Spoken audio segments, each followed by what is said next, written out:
3, 2, 1. All right.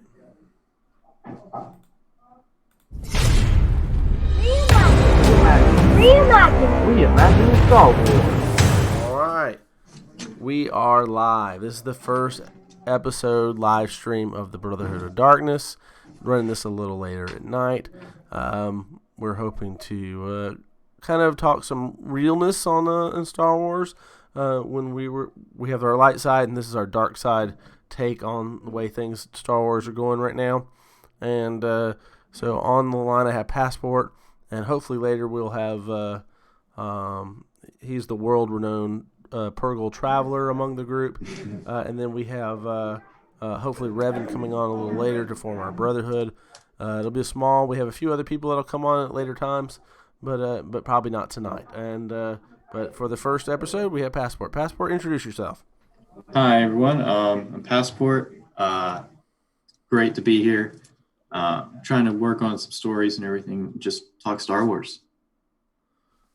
All right. So I think the big thing that's in the news, I mean, we saw a few videos come out yesterday. We know the Rolling Stone article has come out with Kathleen Kennedy and some of the things that she said. So tonight, let's kind of delve into where Kathleen Kennedy is and what the process is going to happen with her and what we think should happen.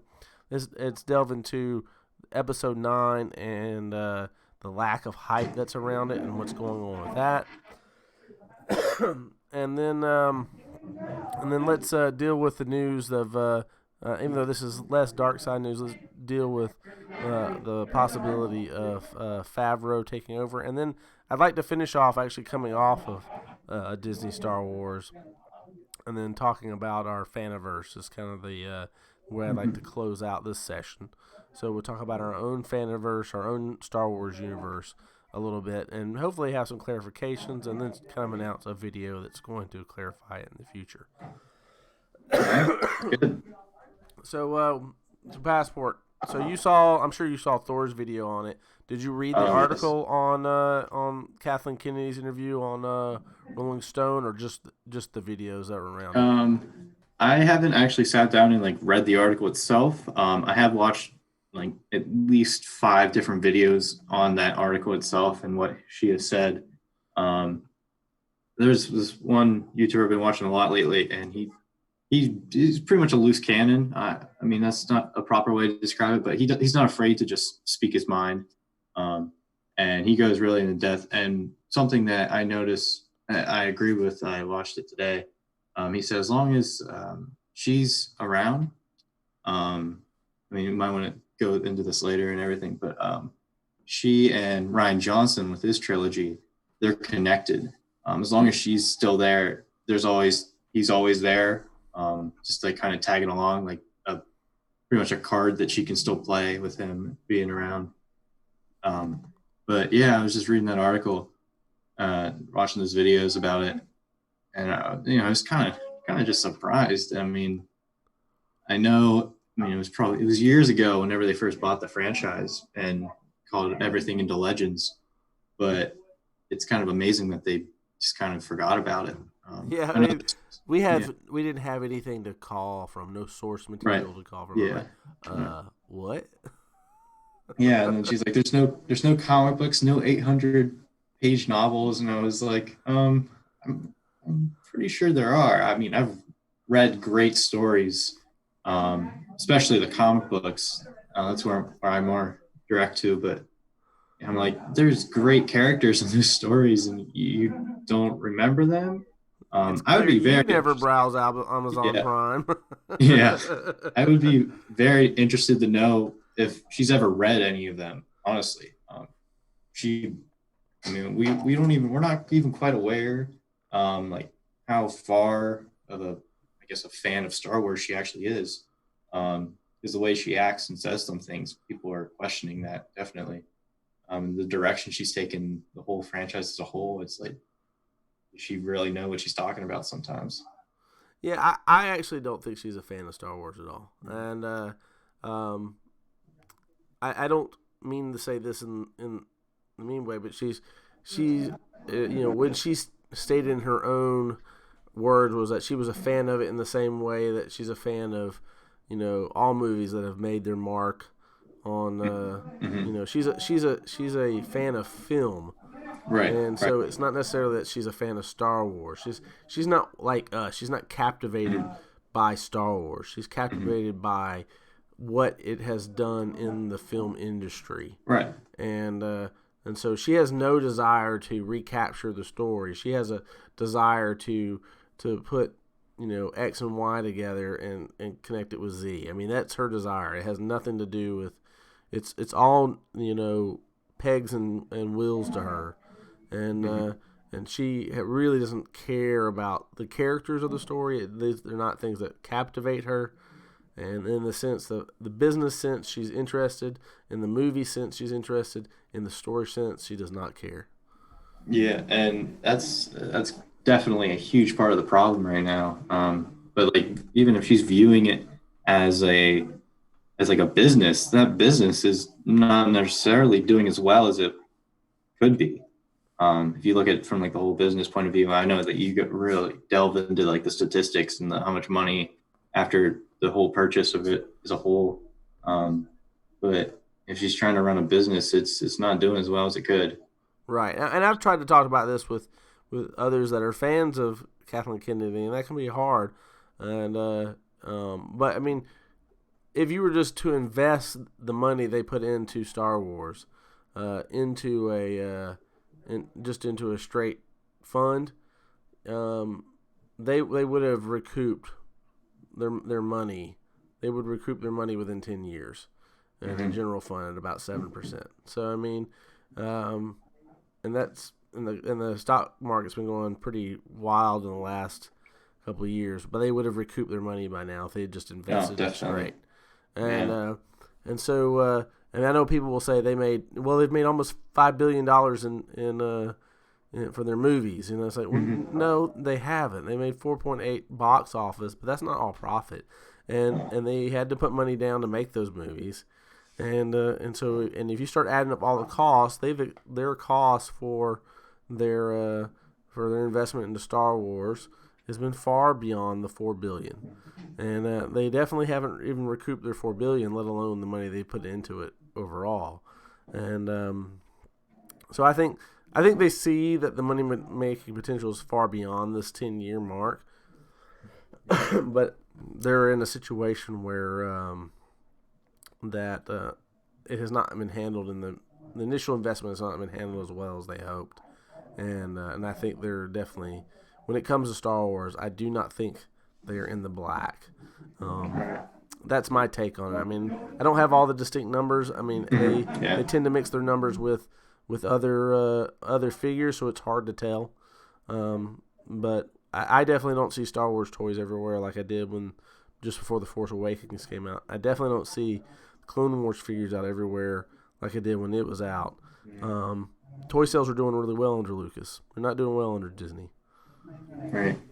It's the whole Star Wars purchase was in 2012, correct?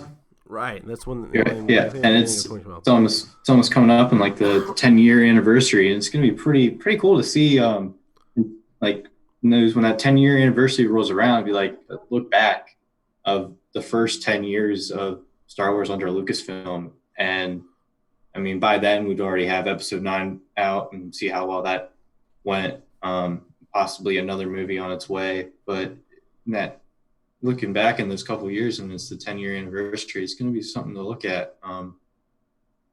And I definitely agree with you on the toy section. I mean, I was in 2012. I was still in middle school and going into high school, and like those were always a big thing growing up. And even looking now, I'll check back and see if they have anything interesting, but like not only in like, well, quality has decreased greatly on the figures, and even other merchandising gone way down, and the quantity too. Just I can never seem to find what I want or what I'm actually interested in finding. And I even go back to my local Walmart at home, and there are still toys from years ago from Rogue One just sitting on the shelf collecting dust because no one really is interested in those characters. Right. I just keep waiting for it to go on get red tagged and go on sale so I can buy them. I've waited that. I mean, I still buy the toys. I mean, Mhm. Vega will go, we already have that toy. I know, this one's for collecting. Because you opened it when you weren't supposed to. Yeah. But yeah, so I mean, it's and I tell you what, we have Ollie's here, and we have a few other discount places that are Right. cheap, and I tell you what, I scour them for Star Wars toys because I mean, you can pick up things for 50 cents. Yeah. And that never happened to Oh, Lucas. definitely not. No. I'll even like scroll through Amazon looking at old Clone Wars figures because I loved collecting those, and those things are through the roof. Oh yeah, It's they're very, holding their value. They're yeah, definitely and holding their so value. I'll scroll through. I was even looking today just out of the fun, and I was like, Clone Wars figures going for like $50, $80 when they came out. They were like probably $10 to $20 each, and then I'll find new like I found a Holdo figure, and that was like $5, and Right. that was a Black Series 6-inch, which like actually goes for $20. Right. It was just like The fact that they made a Black Series Holdo is mind blowing. it made Holdo over Akbar. I mean, that's a whole other thing. So, yeah, I've actually been rewriting that. It's the one I have to get out, and I haven't finished it. Like like I said I would, but I mean, but actually, in my version of it, I actually like Holdo. So Yeah. I usually take these characters and try to figure out how to, if they were written well, how they would you would relate to them, Yeah. and so I think that's that's the key factor, right? We just didn't relate to Holdo. Right. We almost. I mean, I don't know if you or me. I mean, I almost hated Holdo, and I almost feel like that was his intent, so that they could say, "See, you just need to trust your leader" or whatever. I mean, that's kind of the take that I was trying to get at. But I mean, it's like, unlike if it had been Leia or if it had been Akbar, Yeah. we would have automatically trusted them over Poe, right? And so it's clear that he was trying to me, I don't know. To me, it was almost clear like he was trying to set up the position of Holdo as being the opposition. And, Right. And for you to not like Holdo, so you're in the position of Poe. So when then she turned out to be right, you were the one that was wrong. I mean, I think that's kind of like, what? I'm not wrong. I mean, I'm the audience. Yeah. And I guess maybe that's what he was kind of going for, so that maybe you were trying to relate for. I mean, maybe I'm trying to give. Maybe I shouldn't give Ryan Johnson the benefit of the doubt, but maybe that's what he was trying to go for. And of course, I was just ticked off about Luke. I mean, once Luke started going the direction Luke went, there was no forgiveness I was going to give for anything that I didn't like about the movie at that point. Just to be honest. I mean, I will admit, I mean, I went to go see The Last Jedi. Before then, someone had spoiled Luke died. I mean, I had assumed at this point he was going to die because Han died in the last one and everything. But I mean, I went in there with my family, my two brothers, my mom and dad, and watched it. And I mean, when I came out of it, I was like, "Oh, that wasn't terrible." And then like a week later, everyone's like, "This movie is awful," and I was like, "Okay." And so I started watching more videos, YouTube videos. Even today, I'm still watching them, but just like looking at it as a film itself, Right. and then looking at its position in the Star Wars universe, it's just does not work. But I mean, when Luke first tossed that saber, I'm like, oh, okay, where is this going to go? I wasn't more of just like oh man, this is awful. I mean, I was kind of just curious, just like, okay, why is this? And I never really fully got that. Right. There was a bunch of things that subverted your expectation without payoff. Right. And that was the main issue with those. I mean, I wasn't affronted by him throwing the lightsaber immediately. It didn't become an affront until I had no payoff. Right. Yeah. And so then I was like, okay, now I'm kind of pissed. And but yeah, so that's I mean, so how much do you think other people's videos kind of affected your view on The Last Jedi? Oh, they've greatly affected. Just like talking about the, I don't know, like the bombers. I know that was a video I watched a couple of weeks ago, and just describing their whole thing, and then the comedy, how it doesn't work. And I was like, yeah, even sitting there, it was like when they did the your mom joke, I was like, this is a little. I'm not sure how I feel about that. Right. And especially when I first saw the throne room scene, I was like blown away. I was like, wow, that was cool. And then like I was watching breakdown after breakdown of that, and I was like, what am I watching? The choreography is way off. Right. And then I don't know if you've been watching Shadiversity with his. No, I've watched Anniversary. Yeah, I watched his breakdown of the throne room scene, and he takes it, as someone who's trained, like in sword fighting and things. And I was like, he's highly interested in that, and that's what he talks about. And I was like, all right, yeah, this is way off. And I mean, you can take any film and break it down in different aspects. And that film, the way it's all brought together, does not add up. Like there's so many problems with it. Right. And I don't like it as much as I did coming out, but I mean, I wouldn't say I truly hate it. I mean, honestly, I feel like it's been beat to death. Yeah. So I'm just kind of, the only reason why I'm Yeah. even pressing on these questions, I had no intention to, is because you were talking about how initially you kind of liked the movie, and and then you watched these videos, and it kind of shifted your opinion. Do you think the videos themselves shifted your opinion, or do you think that they just highlighted things you had questions over?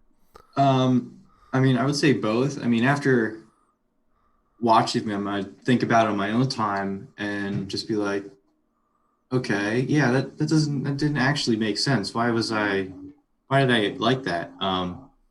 And I mean, whenever I look at a film, being like almost like a film major in college, I come to this idea that I can find one thing I enjoy in any type of film.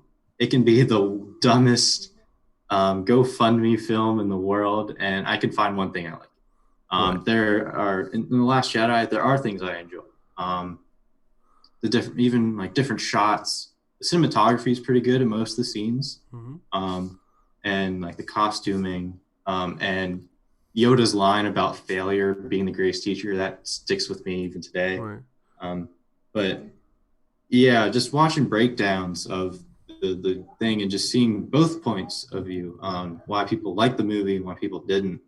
I've just come to this thing and we're just like, yeah, the movie's not great. I wish it was better. But I mean, it happened. The best thing we can do now is move on and hopefully come up with better things. As a writer myself, I mean, that's always what I'm striving to do, is like, well, I didn't like this, so I'm gonna make it so I do, almost, or just write my own things that I enjoy. Right. I mean, that's how I cope when I forget. I love Star Wars. I always say I don't love Star Wars. I love the idea of Star Wars. Is what I say. And so when I watch a movie, I might get upset over it, and I might hate it for a while, but eventually I just start rewriting it. First I rewrite it in my head, and then I eventually put it to paper, and or to keys now. But I get it down, and then and that's me reconciling what I didn't like in my head. I mean, trust me, there's not since the Return of the Jedi, there hasn't been a Star Wars movie I haven't done that to. So I did it to the prequels. I did it to The Force Awakens. I did it to Rogue One, though Rogue One was much less than others. Right. All right. I've done it. I guess the only one I haven't done it to actually is Solo, because I do actually like Solo the way it is. I just find it to be a very compressed and very jumbled up version of what was in the EU. So I don't like it as much as I do in the EU. I mean, the Crispin trilogy is much better, and then there's a bunch of other little stuff. I think where I really got pulled into the backstory of Han Solo was in Courtship of Princess Leia. and that was way back. I think I'm pretty sure that was mid '90s as well. And I know that Crispin was in 97, 98, and so those were all '90s novels that are to me are just excellent EU novels, and I know that not all EU is great. Definitely. But those stuff during that period of time was really good. I like for me, I don't really like the Yuzon Vong of Legends of what's now Legends, and so for me that's kind of a rejected part of the EU. Right. Not so much because I didn't like the development of the kids of Luke and Mara and Leia and Han. I just I did like that aspect. I didn't like their enemy, and so it was that I get it. They were trying to do something new, but it just one of those things that just didn't appeal to me. Right. Myself, I haven't read a lot of the expanded universe. Most of my expanded universe knowledge comes from YouTube videos or browsing Wikipedia, just on different characters. Very shallow. Yes, definitely. But even then, I can explain to someone like, oh yeah, well Luke married Mara Jade, and they had a son named Ben, and I wholeheartedly believe that Luke should name his child Ben and not Han and Leia. That's just a personal thing to me. I'm like, they don't really know him. No, I think you're absolutely right. I mean, to me, Han would have wanted somebody that he had in his life as a thing. And I think that would have been an awesome time for if we'd gotten a name that we didn't know, and for Kylo Ren, and then all of a sudden we're introduced to somebody who saved Han in the Solo movie. Right. Yeah. Been like, oh, that would have been pretty cool. It actually, because it would have tied it together. Yeah. And so like to me that's an example of not merely having some foresight into where it is. I mean, but if Luke had a son named Ben, we'd have all understood it, right? Right. And or if they had a daughter named Kira. Let's just say Kylo Ren is not Kylo Ren. It's Kira Ren, or whatever, and we had Kira, we would have understood that, right? Right. It would have made sense. Or what if they named Ben Bale? I mean, even then, right, I would have been totally fine with that. Yeah, because we would have understood it. I mean, that would have made complete sense. Yeah, because Leia would have named her son after her father, right? The person who raised her father, her daddy. Because Han knew Ben Kenobi for probably a couple hours, and then he died. Right. I say probably about 3 or 4 days. Yeah, that's the time frame I give it. Yeah. And even pretty much the whole time, he's just ridiculing the old man. He's just saying, I don't believe in anything you preach or whatever. And Leia, I get the feeling that she only knew him by name because I take it she never met him. Bail obviously hadn't, probably told her stories of him being a great Jedi. Help me, Obi-Wan Kenobi, you're my only hope. Not help me, Ben. Yeah.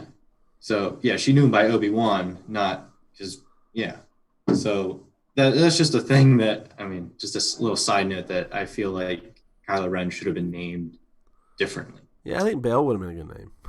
I do think Bail would have been a good name in hindsight, And I don't know why they didn't do that. That doesn't, in thinking about that's a good question, And so we're exposing where they didn't think through things, right? Right. Yeah, and going off of that. That can be directed as the overall problem with Disney Star Wars. There's been not much of a plan. Right. I absolutely agree.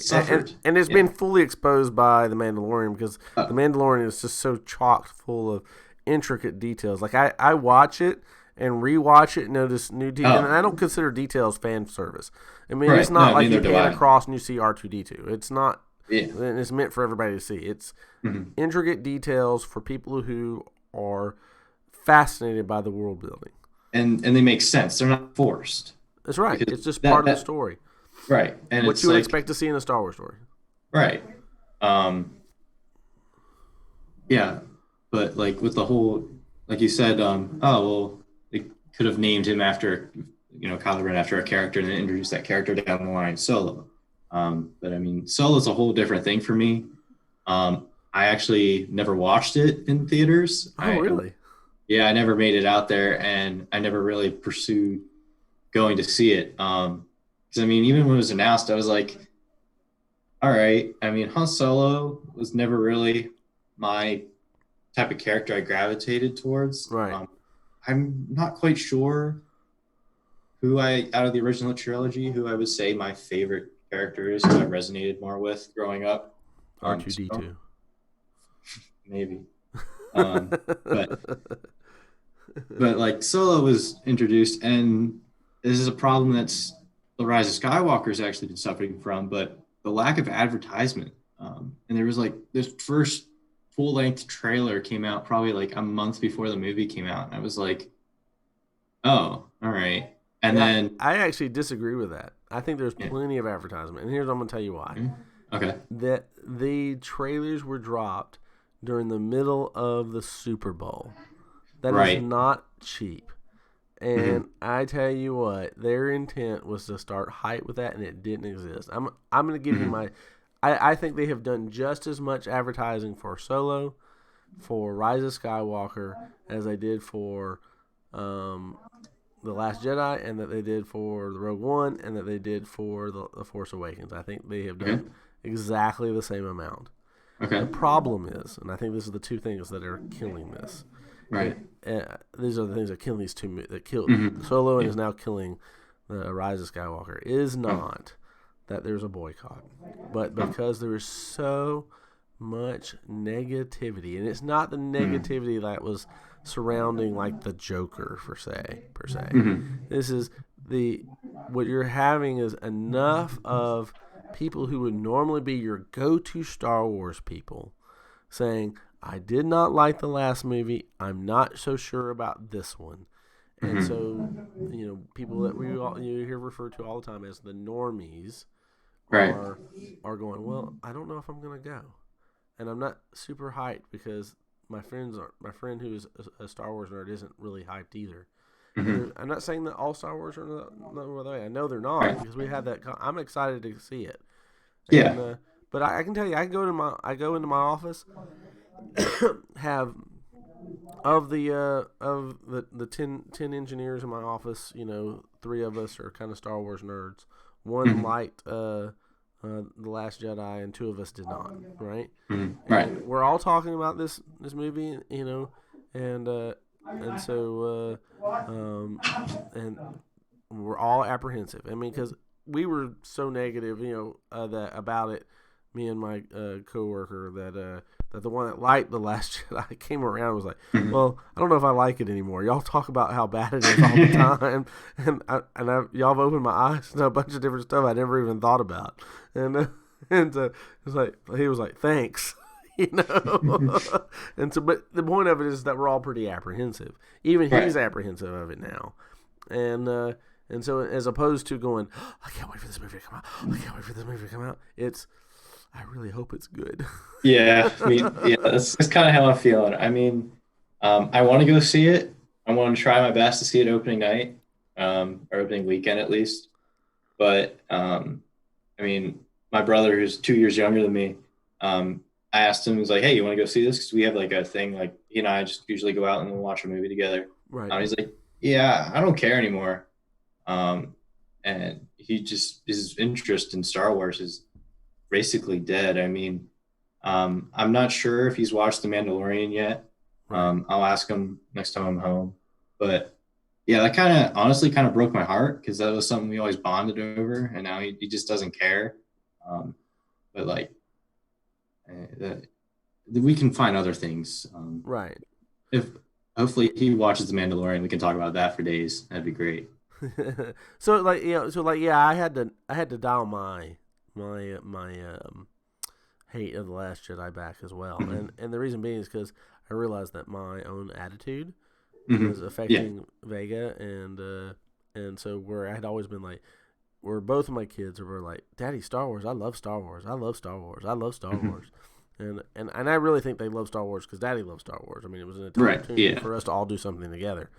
And then all of a sudden, I realized I was affecting that. So, Vega was still into, and she did not take apart The Last Jedi. Right. I mean, the most proud moment that I had, and also the most eye-opening moment into what I was doing, was the moment that she tore down all the problems of what occurred with Luke Skywalker, and did her own little comparison, and and presented these comparisons to me. In that moment I was like, oh my gosh, she's brilliant, she got it too. and then as I kind of went further along, and in the moment I just thought it was really all her, right? And I mean, she's smart, so I mean it didn't surprise me that she could do it. So but what I came to realize is that she really just had seen how many times I had complained about it, and she kind of put two and two together. Yeah. After I kind of recognized that, I realized that, hey, I'm destroying the love of our franchise. And I still love the franchise. Like I said, I love the idea of Star Wars, too. even if I don't like some aspect of it. And so I realized that it was me that was creating a negative image in my daughter. And so I had to really think about what's positive really fast, and that's kind of how we came up with a story, right? That we tell with our own fan fiction with Vega's story, right? And so she'd been working on an idea for a story. It came together after we saw Solo, and so she was like, well, I want to do this, and and one of the things I've always talked about, and that we loved Rebels. That was one thing that kept us really into Star Wars. That we loved Rebels, and so she loved Sabine. That was her favorite character, and she was. I mean, what she wanted was Sabine to become a Jedi, be a Mandalorian Jedi too. But I mean, that's what she wanted, and so she wanted the best of both worlds, and so in that thought process is how Vega's character is coming about, right? So we have and so when she put that together along with Solo and some other stuff, because I sat down and we went over what Mandalorians are, Mandalorian history, and all that kind of stuff, and she just was fascinated by it. And lo and behold, she wanted to sit down and write an outline, and out of that outline we got Vega's story. We gave that over to Thor to look over. He thought it was pretty good, and from that we have started writing each of these episodes, and so she writes a portion of the episode, and then gives it over to me, and then I fill it out, and then we come back and we work on her dialogue, and then we have another friend that goes through it and improves it even greater. And so that's the kind of the process that we do with each episode. But it was in the moment that I realized that I was kind of destroying her love of Star Wars. That we kind of shifted our focus into what we did love, and but it was my own. I mean, I still had a pretty even that did not cure my hate of The Last Jedi. I just had to learn to keep my mouth shut. I mean, so talking about The Last Jedi was like me not cussing around my kids, I just couldn't do it, It's like, so if I was going to say something, I was going to say something positive because it was Star Wars. And so but I mean, and I know that to me it tells you, one, we have, even as fans, we have big control over what we say and what we do, and we should. But two, it also should kind of engender how much we love the franchise and how angry we can become about it. And, I mean, you might say it's ridiculous, but you know what? I'm a pretty big Alabama fan too, and I have seen some pretty amazing quarrels over that stuff too. And nobody here in this state goes, well, you shouldn't be upset about Alabama and Auburn, or you shouldn't be upset about how Alabama's doing as a football team, or something like that. No, I mean, it's what we do. I mean, it's part of love. And and Thor, Skywalker himself has talked about sports team when the Yankees or other, and it is. We have a genuine love for what we love, and when it goes wrong, we get upset about it. Right. And it doesn't mean that we don't love it. We just want it to go we want it to be fixed. And how to fix Star Wars is a mystery to a lot of people. I mean, I think I've come up with a few videos on how you would go about it. You know, whether it can be done, whether or not, whether they take any of those ideas. You know, how you can only hope. I mean, we have like 300 subscribers. I really don't think they're going to be like, oh, hey, I have some ideas. ideas. Hey, that reimagining Star Wars down there, he's brilliant. You know, we'll do what that guy with 300 followers does. You know, because he knows everything about Star Wars. And now that's not what happens, right? Yeah. I mean, if we can go back to Solo real quick, I will say that, I mean, after finally sitting down and watching it, and rewatching it a couple of times, it's not terrible. There's some things in there I like. It's just another personal thing to me. Even after they announced him, I just can't buy the actor as Harrison Ford. I know he's not supposed to be, but like that's just something to me. Like I never could really grasp that he's the character of Han Solo.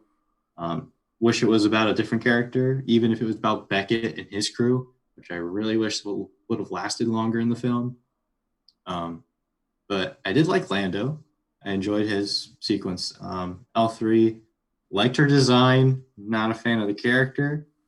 I actually thought her character was hilarious. Yeah. And the reason why I thought her character was hilarious was because it was just so, to me, it really, I guess in the sense of what I don't like about Star Wars is that they bring modern politics into things. And, but the fact to me, like she was satirical on modern politics was really funny to me. And so, I found her inclusion to be pretty darn funny, and the fact that she was all about freedom, and I did like and that the irony aspect of the fact that she was inputted into the Millennium Falcon and always stuck there for the rest of her existence was very ironic.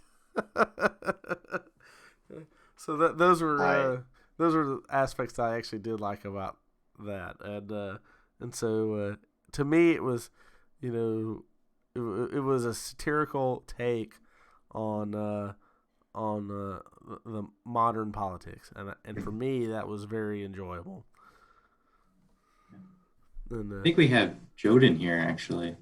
Has he come in? Yes, I've been here for a few minutes now. Oh. You should have spoke up.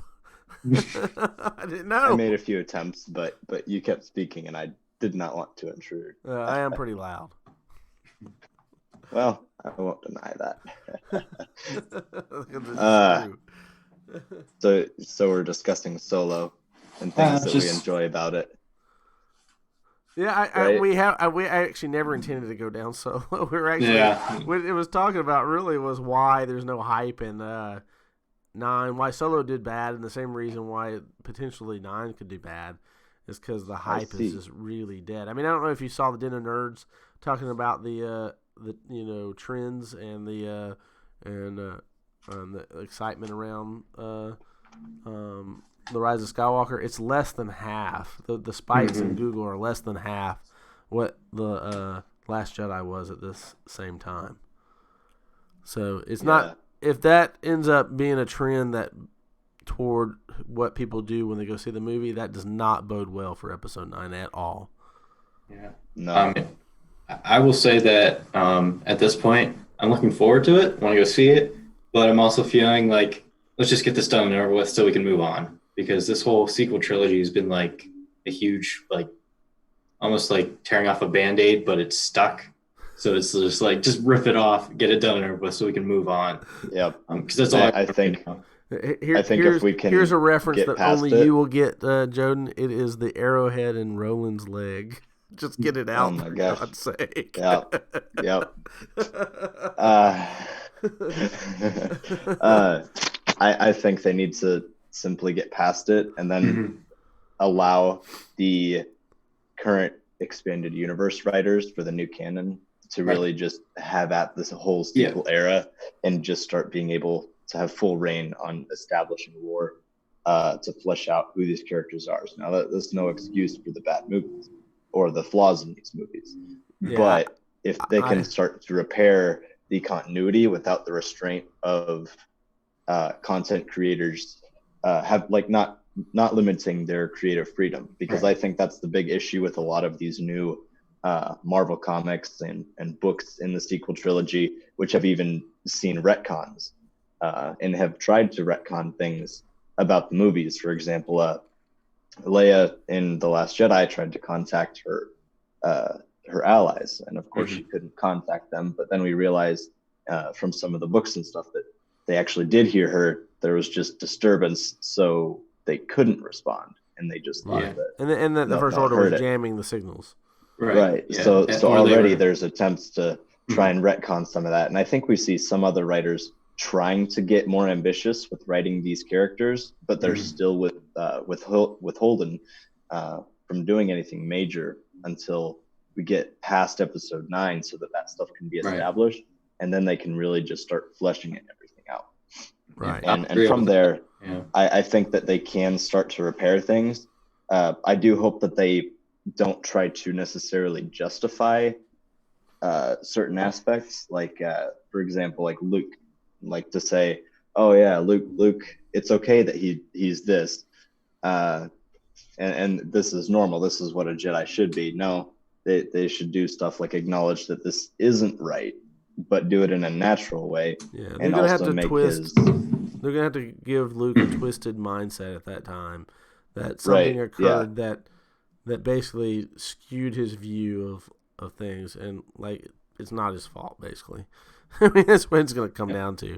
I mean, I think the thing they've been hitting at is that some sort of way his Snoke or Palpatine or somebody twisted his notion of things with the Force, so he was like he's effectively he's Force depressed, you know. Reminds me of another character that was forcefully turned against his will to go against his allies, right? By a great dark side threat. I don't know. I mean, I think they'll reach back to that. I do, and I mean, as much as when we talk about Revan, that we don't like that book, that aspect of it, that he was forced against his will to go dark. But I mean, they're starting to talk about that. They're talking about it's coming out in Jedi Fallen Order, like how those Jedi were tortured and had the most propensity to become, the Inquisitors. And it was through torture that they became dark, not that they were already falling to the dark side. Right, which is even something that Revan's Sith Empire did, is they would torture Jedi to the dark side, or they would just kill them if they wouldn't join. Either they would see their way, or they would die. Exactly.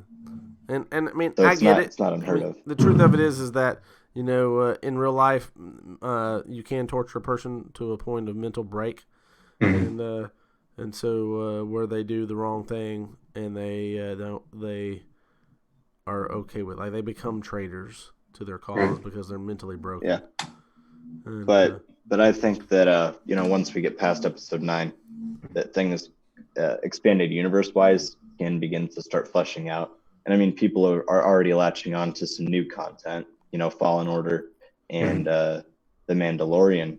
And who says we have to really follow continuity past a certain point,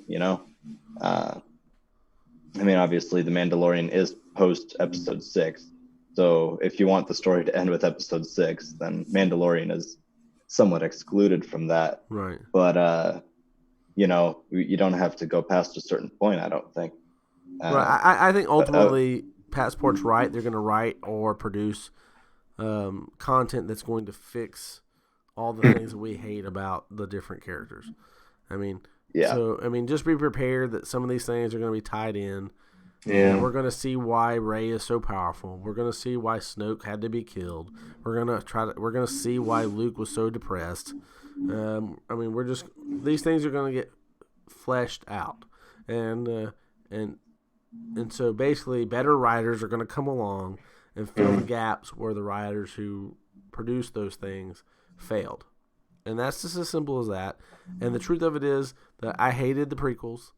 And I got into the Clone War multimedia just a little bit. I was just kind of starting to come out of my my disdain for the prequels Yeah. at the time, and when the multimedia content was starting to multimedia project was coming together, and then I mean I think it had been together, and I was just kind of starting to come into it, and I started reading some books and started getting my love back, and then TCW and then came and you TCW kind of came latched out, onto that. and then I really started enjoying that, and and so and that fixed for me the majority of the issues I had with, not all of them, but enough that my love of Star Wars returned with the Clone Wars, and I think that there will be content that'll be very similar to that with the sequel trilogy.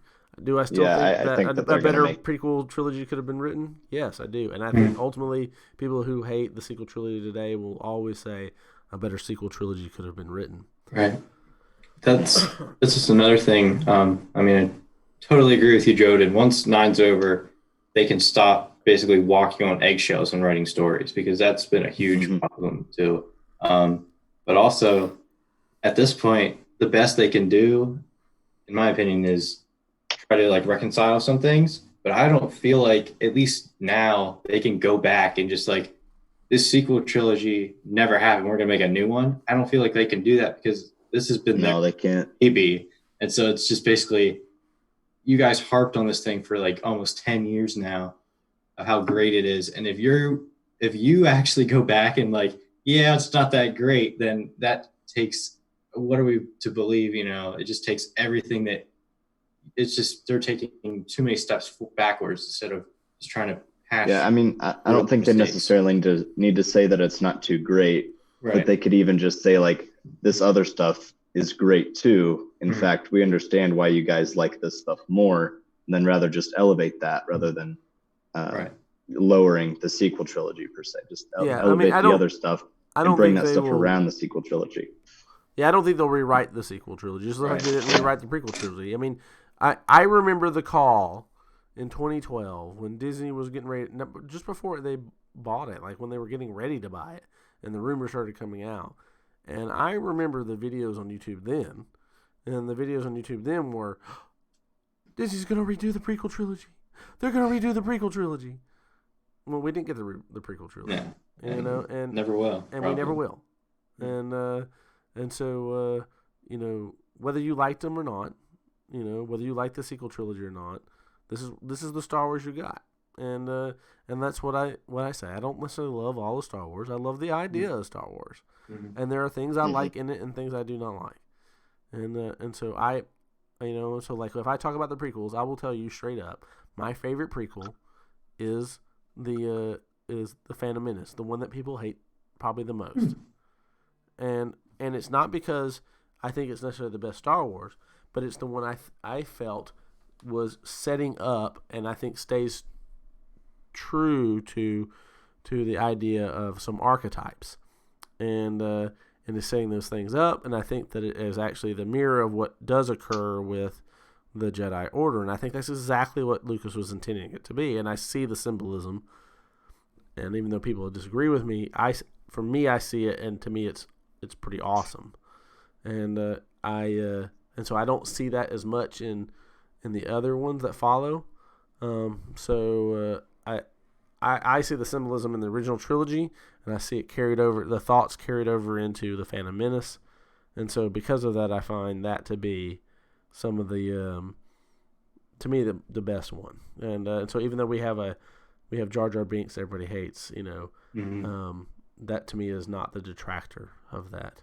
Completely. I think people got way too caught up on Jar Jar, which, I mean, they have some valid points for him.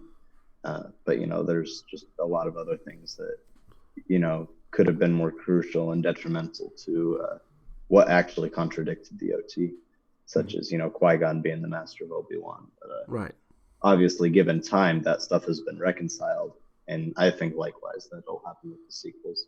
Right. I mean, it was an issue for me at that time. I mean, but, I came around, to the Phantom Menace, eventually, to where after I came back to liking the prequels, which one do I like the most? Well, it was the Phantom Menace, and that was why. And we've had that discussion where I've broken it down, especially the aspects of Qui-Gon when it comes to, the why he used or looked for midichlorians and why midichlorians are actually really important to the story, but not in the sense that what everybody thinks they are, and why it's really important that he throws the die, that Watto throws the die, and why Qui-Gon, uses the Force to change the outcome, why that's really important actually to the story.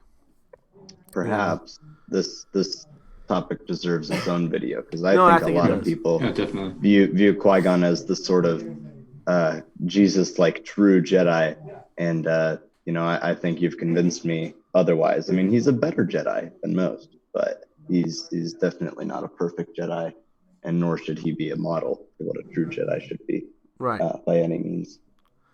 And so we have about 10 minutes left, so I'm going to cut you off right quick. And Okay. But I would like to talk about the Fanonverse. And, All right. And so one of the things that's come up recently in conversation when I was talking through comments in the video on the Fanonverse, and was that the idea of us not supporting fan fiction that's outside of the Fanonverse. And so I want to make sure that it's clear. So of what I meant by that when I wrote those rules and then kind of sent them through y'all. Okay. So can you come back to me what you think the idea of us not supporting non-Fanonverse fan fiction is for when it comes to Star Wars? All right, Passport, you can go first. Okay. When I read that, I took it as, okay, say somebody writes the sequels one way and someone else writes them another. And the whole voting process, whatever. And we like things more in person A's perspective. We would still support, I guess we would still support person B, but market it as not connected to our huge universe. I mean, that's kind of how I took it as. I'll support any, most stories. If I enjoy them, I'll be like, this is a great story, check it out. But that's kind of how I viewed it as, that we'd still support it, but it just wouldn't be connected to the broader universe. Think of it as an alternate dimension type thing. Yep, I would, that's kind of where I think I was going to, but I don't know if it was clear. What about you, Jordan? Yeah, definitely a similar view. I mean, by support, I mean, I don't think that means that we don't think it's we don't support the people creating content necessarily, in the sense it's a good job, you should keep up your good work, but just in the sense that that's not stuff that we're going to be publishing or including in our own continuity, and stuff that we do publish that is not intended to be a part of the continuity it's made very clear, and it is not going to be referenced by the other works per se. So if I write a story and I explicitly say that it's outside of the Fanonverse, then it's not going to be supported by the rest of the Fanonverse. And I mean, that's just the same with anyone that writes fan fiction. People want to tell their stories, and that's why. I think we just lost Jordan. Oh no. 5D is that we're just not acknowledging that as a part of our larger, broader, coherent story, or broader Fanonverse. Right. No, that's exactly right. So if you're a fan fiction writer and you want to be a part of our Fanonverse, we would love to have you in writing in the era that appeals to you, or one of the eras that appeals to you. Now, here's the thing: is that many of us have written prequels, many of us have written sequels, many of us have written smaller stories in between there. We can't all have our prequels published in the timeline. We can't all have our sequels published in the timeline. So we're gonna have to go through and either we're gonna have to combine our stuff together as collaborators, or as a group, we're going to decide that, hey, Passport's prequels are going to have to go be the ones we use, and we'll use Joden's sequels, and then we're going to use Cole's stuff on the Brotherhood of Darkness, and we're going to use Imagine Maker stuff on the Fall of Mandalore, and so as we go forward, we're even though we might all have stories on these, we're gonna have to concede that not all of our stories are going to have to get into the Fanonverse. Does not mean we can't collaborate to create an integral story that maybe we all can agree on. That doesn't mean that we can't do that, and that could be fun. But what it means is that we can't all own the same era inside the timeline of the Fanonverse. All right, so I hope that's clear on that. But let's say that we don't accept Joden's prequels, and we've accepted Passport's prequels, but Joden wants to do his prequels. By all means, Joden, please do your prequels. What we won't do is put it on there. We will, so like if I'm doing a video and I'm talking about how hyperspace works, because I still owe the second half of that, for example, and Joden has just published his rewrite of episode 1. I'm going to say in my video, hey, it's not part of the Fanonverse, but by all means check out Joden's fan fiction, the rewrite of episode 1. And so I've been clear, it's not part of the Fanonverse, but I'm also supporting that work. And by all means, I would hopefully be able to even get in on the process of editing it and hopefully even doing some voices for it, because that's one of the things that we want to do, support each other for, is as resources and help in writing and help in and doing voice parts, providing drawings. But I mean, the idea is to create a community, right? Right. Where we're producing, but we also, as a part of that community, we have a timeline that we all get to say is canon of our time. And we also have to accept that not all of our stories are going to get to go into that canon unless we tweak them and move them around so they can fit into that canon. Because I guarantee you I have stories right now that do not even fit in my own canon. And so that requires some tweaking on that. And that's my own headcanon that I've developed as I've written many, many, many stories. So, and if I were to keep them all canonized just with my own work, it would take me tweaking them. Right. I'm sure many of us have done that. So the idea is that we're trying to follow these guidelines. So if somebody wants to follow our stories, whether they start off, 1,000 generations, before Obi-Wan Kenobi at the beginning of the Jedi, all right, and that's the person where the person's writing. If they were to start there and follow that story all the way through the next 1,000 generations, which would take, I'm sure, many, many years to do so if we all got it out, on that timeline, it would all feel like one continuous story that all the logic fits together. And you go, wow, I just learned, 40,000 years, 50,000 years of history of Star Wars. I wish I knew that much history about my own world. And the idea is that we won't have any sort of reboots, any sort of let's go back and retcon this. The idea is that going forward, what's established is established, so that we can have as much consistency and as much continuity as possible. That's right. Because while Star Wars has largely remained consistent, all things considered, for about the 40 years, there have been times where they've had to do some large overhauls of the canon. That's right, and then that's because it hasn't been clear what was canon. That's really what it's right. Yeah. And George had his canon, we had the EU, and now we have the Disney era, and we're like, and so we've had a reset because it wasn't ever clear in people's mind what was really canon. And so Disney actually tried to follow the guidelines of a prosperous canon. If you think about it in the beginning, then they just all threw it out the window. It's like, let's start off good and then throw the rest out the window. Yeah.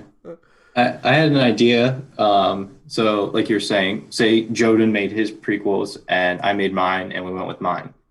We could even for any Fanonverse style video, just have a couple seconds of a banner saying, the following video is in the Fanonverse canon. Go to this link to see where it fits the timeline. And then for Joden, since it's not part of that, I could say the following video is not connected to the Fanonverse. If you're more, want to hear more stories in this following this timeline, let me know in the comments or something like that.